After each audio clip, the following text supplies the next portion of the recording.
Hi everyone, I'm James Fellenbaum, and this coming Sunday, November 6th, the Brevard Philharmonic will be having its second performance of the 2022-23 season.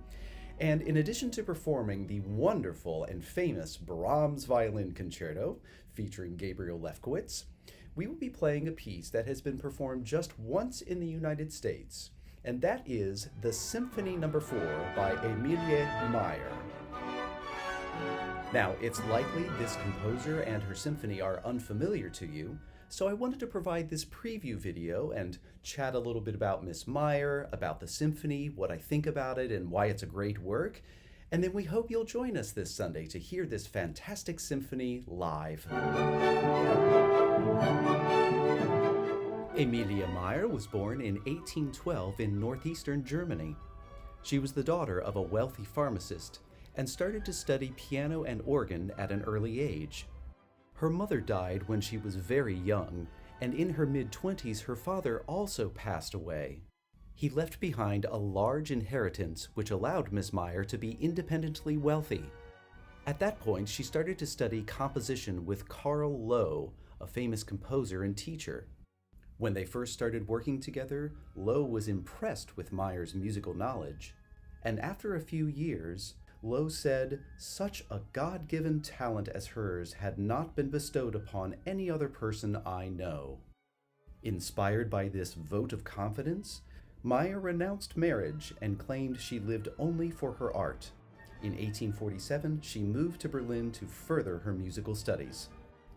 Her popularity throughout Europe increased as she composed, and compose she did. She wrote symphonies, concerti, overtures, songs, a lot of chamber music, and even an opera.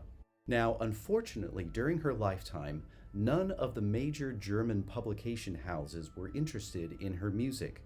As a result, many of her works were unpublished or lost.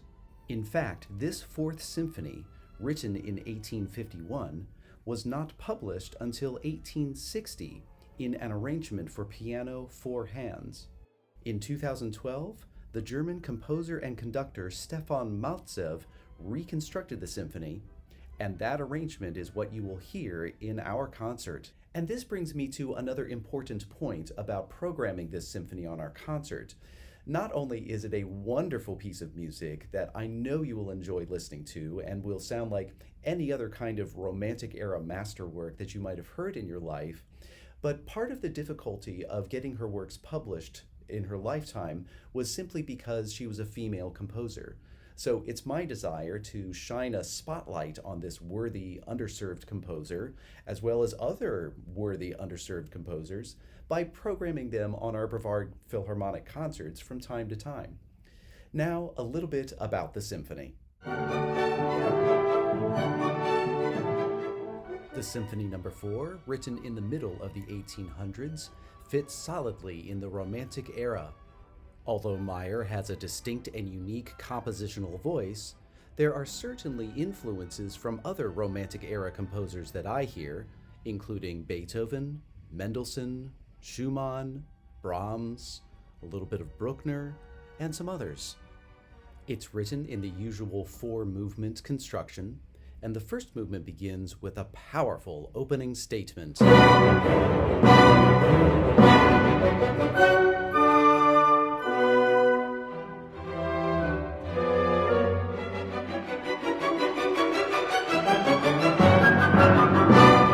One of the main characteristics of this first movement is that furious, trilling motive in the cellos and basses, and it seems that Mayer was influenced here by Schumann, as it's reminiscent of the second movement of his violin sonata, Opus 105.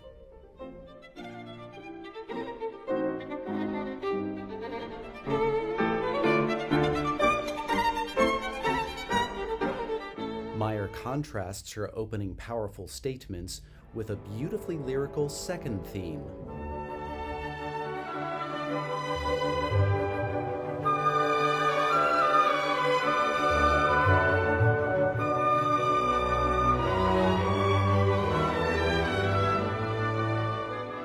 A general characteristic of Mayer is passage work that has multiple layers at once. In one part of her development section, she has three musical ideas happening simultaneously: the furious trill motive, the lyrical second theme, and a surging rhythmic accompaniment.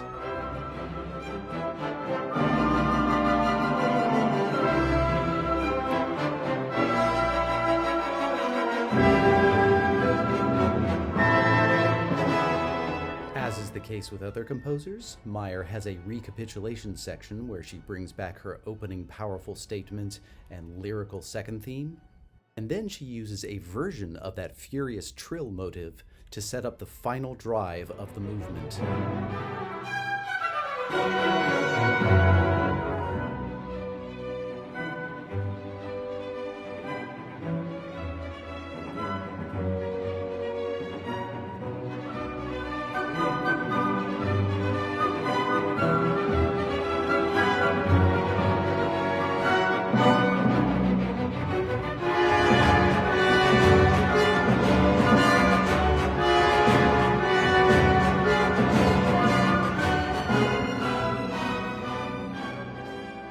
Quite a dramatic and strong finish.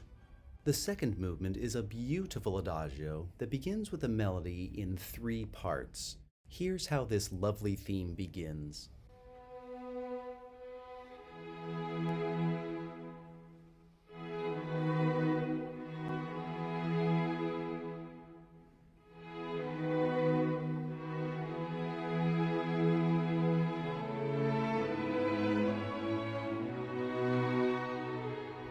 The second part of the theme continues on in a questioning and searching way.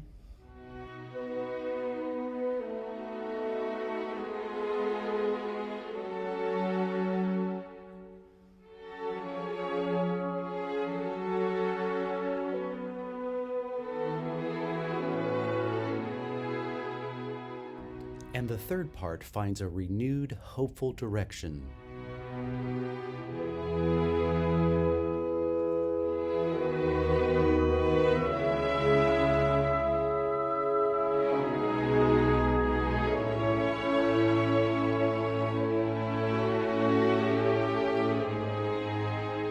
The spacing of this melody reminds me of Beethoven, the way he will use silence in between his notes to convey his musical message. Another melodic gesture Mayer uses in this movement is a falling rhythmic motive. In this passage, you hear it first in the brass, then answered by the strings.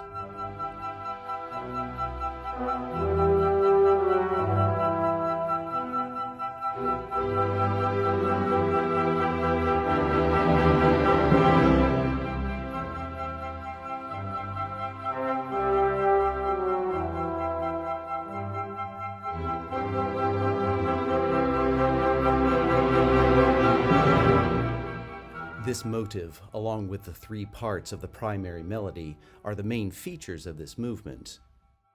One of the really exciting moments of this symphony occurs at the climax of the second movement, where once again Mayer has several layers happening at once. She recalls the furious trill motive from the first movement, which is not unlike Beethoven or Tchaikovsky, who would often use first movement material in later movements.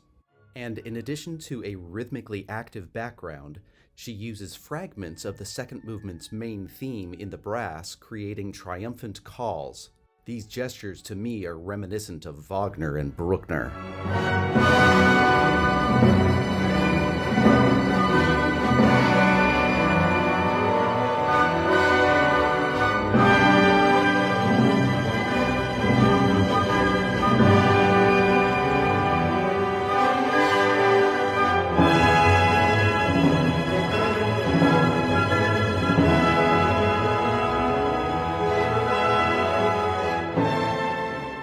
After this incredible and turbulent passage, the music calms down once again, and the movement ends the way it began, with the main melody lovingly sung once again by the orchestra. The third movement is a driving scherzo with abrupt shifts between strong and soft dynamics.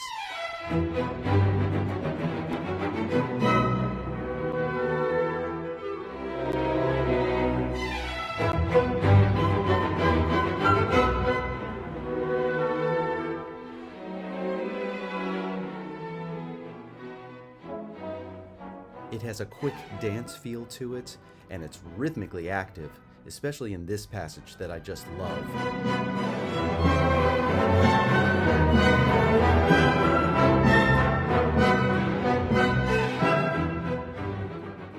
With a scherzo movement, you will then come to a trio section, and with Mayer, she gives us two.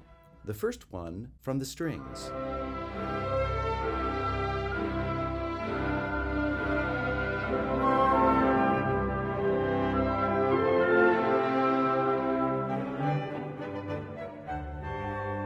When we get to the second trio, the horns take the lead.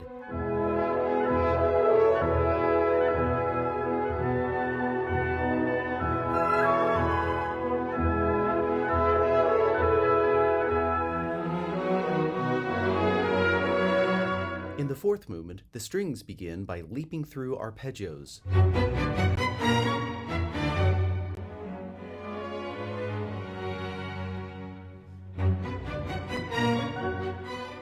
The contour of this music reminds me of the fourth movement of Mozart's Symphony No. 40.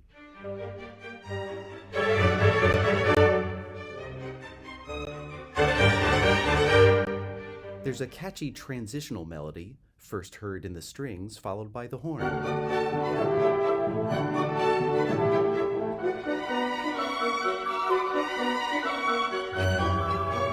We then come to the lyrical second theme, played here by the oboe.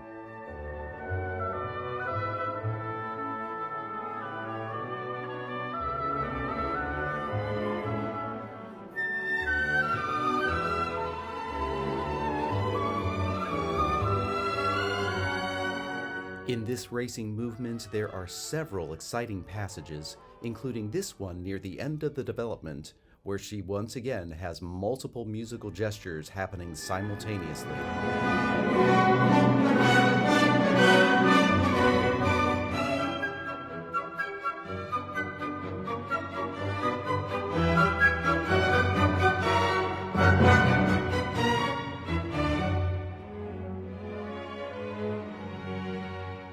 Oftentimes, when composers write in a minor key, they will end the symphony in a major key for a more uplifting finish. However, with Mayer, instead, she gives us a glimpse of B major near the end of the movement, but then returns firmly to B minor for a stronger finish to her symphony. In this final passage, we hear rolling scales in the strings, quite reminiscent of Mendelssohn, and we hear dramatic melodic and harmonic gestures in the rest of the orchestra, as she ends the movement the way the entire symphony began, solidly and boldly in B minor.